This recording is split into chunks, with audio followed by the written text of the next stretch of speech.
Elon Musk এবং ট্রাম্পের বিবাদটা আমরা দেখেছি সপ্তাহব্যাপী চলেছে। পরস্পরকে আচ্ছা মতো ওয়াশ করার চেষ্টা করেছেন তাদের সামাজিক যোগাযোগ মাধ্যমে, কিন্তু একটু দেরিতে হলে বুঝে গেছেন যে প্রেসিডেন্টের সঙ্গে পাল্লা দিয়ে পারা যায় না। ইলন মাস্কের যে দ্বন্দ্বটা, এই দ্বন্দ্বটা যে হবে এটা তো জানা কথা, কারণ আমরা জানি যে দুটো লোকই একই ধরনের তাদের নেচারটা, দুজনেরই একই রকমের ইগো। হয়তো তার নিজের স্বার্থে করেছে, কিন্তু আমার মনে হয় না যে তাদের এই যে রোমান্স এটা খুব বেশি দিন টিকবে। এই চুক্তিতে আসলেই কিছুটা স্টেবল হবে পুরো বিশ্ব অর্থনীতি এবং চীন আমেরিকা সম্পর্ক।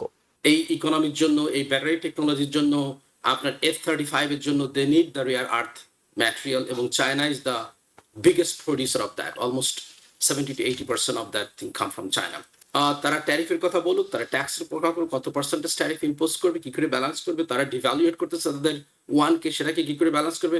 So people should know exactly what they did. Elon Musk এবং ট্রাম্পের বিবাদটা আমরা দেখেছি সপ্তাহব্যাপী চলেছে।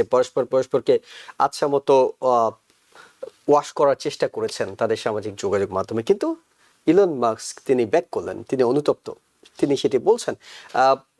এমন কিছু আছে কি, মানে ব্যবসায়িক এমন কোনো কিছু ঘটেছে যেটার জন্য ইলন মাস্ককে, তিনিও তো আসলে খুব একটা ইগো দেখাতে পছন্দ করেন, তিনি অনুতপ্ত নিজে থেকে বললেন, নাকি আসলে একটু দেরিতে হলে বুঝে গেছেন যে প্রেসিডেন্টের সঙ্গে পাল্লা দিয়ে পারা যায় না?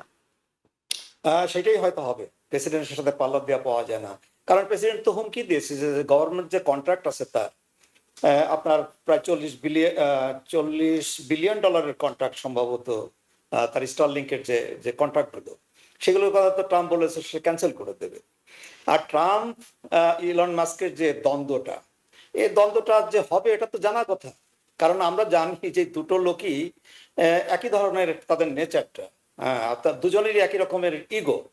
এদের এই যে দ্বন্দ্ব বা গোলমাল, এই যে টিট ফর ট্যাট, এটা কিন্তু এই প্রথম না। আপনার সেই 2020 পরে ট্রাম্প যখন হেরে গেল বাইডেনের কাছে, তখনও কিন্তু একবার ইলন মাস্কের সাথে এই ধরনের একটা দ্বন্দ্ব হয়েছিল। তখন আমার মনে আছে সে একটা ফ্রেজ ইউজ করেছিল, মানে তাকে উপদেশ দিয়েছিল যে ওয়াক ইনটু দ্য সানসেট, হ্যাঁ, ইয়াকে ট্রাম্পকে বলেছিল। হ্যাঁ, তো এদের তারপরে তো দেখলাম, তখন তো মনে হয়েছিল যে দ্বন্দ্বটা এমন পর্যায়ে চলে গেছে যে একে অন্যকে নেম কলিং এর পর্যায়ে চলে গেছে। এদের হয়তো আর কোনোদিন সখ্যতা হবে না। শেষ পর্যন্ত দেখলাম যে তাদের সখ্যতা এমনই হলো যে এলন মাস্ককে বলা হয় ফার্স্ট বাডি, এখন এই অ্যাডমিনিস্ট্রেশনের ফার্স্ট বাডি। হ্যাঁ, এই যে আবার যে সে অ্যাপোলোজাইজ করলো, হয়তো তার নিজের স্বার্থে করেছে, কিন্তু আমার মনে হয় না যে তাদের এই যে রোমান্স এটা খুব বেশি দিন টিকবে। এরা দুজনই একই ইগোর মানুষ, এরা একে অন্যকে দেখা যাবে যে এরা মিলছে আবার সেপারেট হচ্ছে, আবার মিলছে সেপারেট হচ্ছে, এইভাবেই চলতে থাকবে এদের সম্পর্কে মানে আমি ভালো কিছু আশা করি। আচ্ছা, শিকাল মামুন, আমরা দ্রুত কিছু বিষয় একটু টাচ করে যেতে চাই। সেটা হলো যে প্রেসিডেন্ট চীনের সঙ্গে যে বাণিজ্য আলোচনা, সেখানে বেশ সন্তোষ প্রকাশ করেছেন এবং তিনি জানিয়ে দিয়েছেন যে তারা তাদের বিরল খনিজ সরবরাহ করবে, আমরাও তাদের স্টুডেন্টদেরকে পড়তে দেব। অর্থাৎ তিনি যে ইন্টারন্যাশনাল স্টুডেন্টদের উপর এক ধরনের রাগ ক্ষোভ কিংবা তাদের ব্যাপারে নিষেধাজ্ঞা ছিল, চীনের ক্ষেত্রে চীন বড় আশঙ্কার জায়গা ছিল, কারণ পৃথিবীর সবচেয়ে বেশি স্টুডেন্ট আসে চীন থেকে, ইন্টারন্যাশনাল স্টুডেন্ট। সেই চীনের স্টুডেন্টদেরকে তিনি বললেন যে আমেরিকাতে পড়তে দেবেন। যতটা তিনি বলছেন যে সুরা হয়ে গেছে, অর্থাৎ চীনের সঙ্গে ভুল বুঝাবুঝি, আপনার কাছে কি মনে হয় এই চুক্তিতে আসলেই কিছুটা স্টেবল হবে পুরো বিশ্ব অর্থনীতি এবং চীন আমেরিকা সম্পর্ক? Well, look, definitely America and China, আমরা জানি, the biggest trading partner. We have almost $29 trillion, and তাদের almost 18-19 is going to go cross very soon to US economy. So we cannot ignore it, definitely not.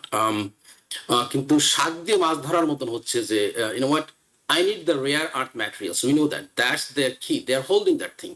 You know what? No matter how much you scream, how much you cry, how much you bully me, ultimately, এই ইকোনমির জন্য, এই battery টেকনোলজির জন্য, আপনার F-35 এর জন্য they need the rare earth material, এবং China is the biggest producer of that. Almost 70 to 80% of that thing come from China. So এখানে কিন্তু আমাদের ইকোনমিকে সামনের দিকে নিতে হলে অবশ্যই তাদের উপর ডিপেন্ডেন্ট হয়ে গেছে ওই ম্যাটেরিয়ালের জন্য, until we secure and we could have something from the Utah or some other places. But anyway, so আপনি যেটা বলতেছেন যে হ্যাঁ, স্টুডেন্টের সঙ্গে, student is not the part of the business bargain or trading bargain. Trading bargaining yes, they're sending more goods, we are sending less good, they have a surplus, how could we balance this? That was the main point of discussion. কিন্তু সেটা তারা করেনি, সেটা bypass করে এখন বলতেছি, you know what, I'm going to let your student come in and study. To me, it doesn't make any sense to me at all. তারা ট্যারিফের কথা বলুক, তারা ট্যাক্সের কথা বলুক, কত পার্সেন্টেজ ট্যারিফ ইম্পোজ করবে, কি করে ব্যালেন্স করবে, তারা ডিভ্যালুয়েট করতেছে তাদের ওয়ানকে, সেটাকে কি করে ব্যালেন্স করবে। So people should know exactly what they did, what kind of, and this Geneva convention বা যেটা তারা আজকে বলছে, এটা তো অনেক আগে এটা ছিল, তাদের ফ্রেমওয়ার্কের মাধ্যমে যদি করতে হয়, why we didn't mention in the from the beginning, say beginning থেকে কথা না বলে আপনি 100%, 150% ট্যারিফ ইম্পোজ করছেন, এখানে বিজনেসের ক্ষতি হয়েছে আমেরিকার। That's not really, it's not, he is not a serious presidential person, আমরা জানি, এবং সেটা সে প্রুভ করছে, এবং সেটা এখন যে কিভাবে ক্লোজ করছে, এবং until he signed this, it's not. New York থেকে সম্প্রচারিত TVN 24 টেলিভিশন, বিশ্বজুড়ে বাঙালির কণ্ঠস্বর।